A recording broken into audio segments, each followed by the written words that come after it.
बे हाबाफारिखौ लानाय जोंहा गोबां गोलाव थांखि दङ। जोङो बे जों आफाद दानायनि उनाव जा जों बर' गामिफ्राव गिदिंबाय, गुवाहाटियानो जा BKWCनि गुबुन गुबुन बर' गामिफ्राव जों बेरायनानै नुनो मोनबाय जे खायसे खायसे बर'फ्रा जोंहा बर' रोङा।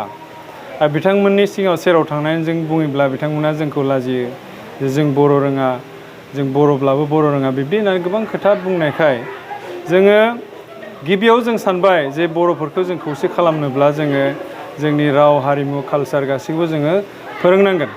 बे बेलायाव जों सानबाय जे बर' रोङि जाफोर बर'फोर दङ, जों बिथांमोनखौ जों बर' राव फोरोंनांगोन। आरो बे फोरोंनायनि उनावसो बिथांमोना जों एसे एडजास्ट जागोन आरो जोंनि हारिमुखौ बिथांमोना बोजबना लानायाव एसे सहज जागोन।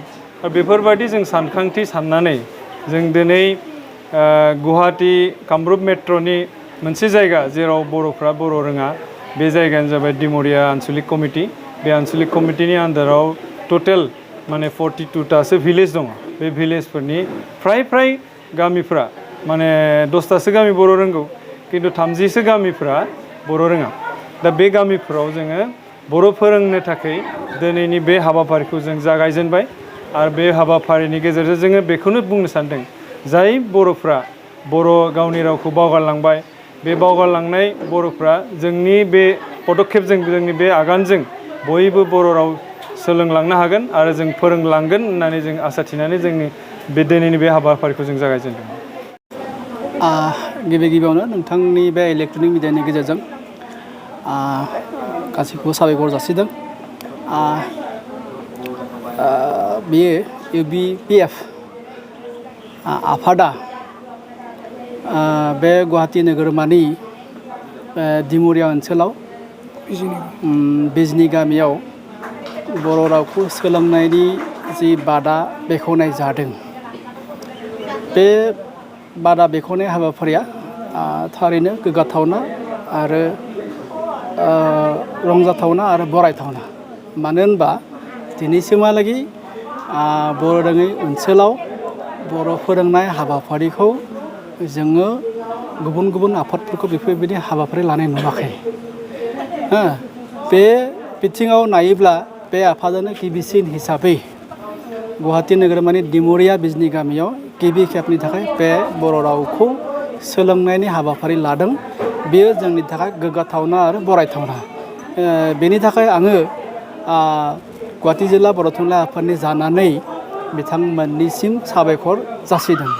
बिथांमोननि बे हाबाफारिया जाहाथे गुबुन गुबुन जायगायावबो बेफोरबायदि हाबाफारि लानायजों लोगोसे जोंनि बर' हारिनि बर' राव रोङै ओनसोलफोराव बर' माहारिखौ बा बर' सुबुंफोरखौ बर' रावखौ सोलोंनायाव आरो फोरोंनायाव मोनसे गोजौ लामा दिन्थिगोन आरो बर' हारिखौ दावगालांनायाव बे हेफाजाब होगोन।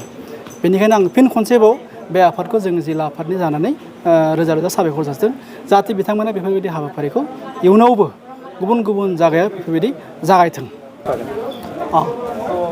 बाथ्राया जाबायबा जिहेथु जोंहा बिजाब दासान्दि LP स्कुलाव जों मोनो, जों LP स्कुलाव बिदि फोरोंनायनि हाबाफारिया जोङो दोङो।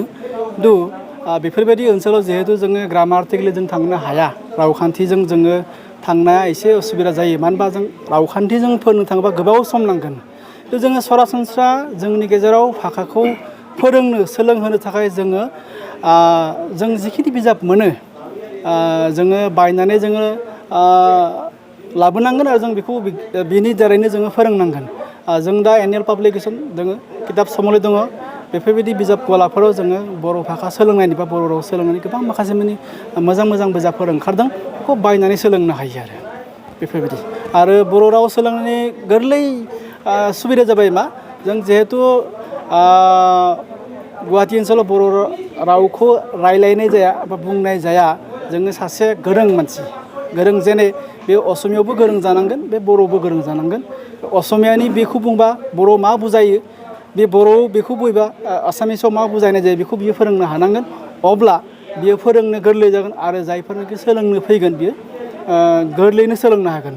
जों बेखौ गोरलै हिसाबै सोलोंनो थाङोब्ला जोङो सोमोन्दोनिफ्राय लानानै बेसाद जिब जुनारनि मुंफोरखौ जोङो फार्स्ट सोलोंग्रोना लानायनि उनाव जोङो सोदोब दानाय रावखान्थिनि बाथ्रा जों फारि फारि जों सोलोंलांनो हायो आरो बेबायदि सोलोंबा जोङो बर' रावखौ सोलोंनो बांसिन गोरलैसिन जागोन जिहेथु दाबायदि समाव जोङो बेबायदि गामि ओनसोलाव जोङो बर' राव रोङै मानसिखौ बर' फोरोंनो ओंखारदों जे जोङो सब समय स्कुल बा जोङो ग्रामाटिकेलनि बाथ्राखौ बुंबाय थाबा जोंहा जानाय नङा जोङो सरासनस्रा जों रायलायनो जोङो सोलोंनांगोन बा जोङो रायलायनो जों फोरोंनांगोन अब्लासो जोंहा बे हाबाफारिया माने दावगालांनो हागोन बेबायदि आरो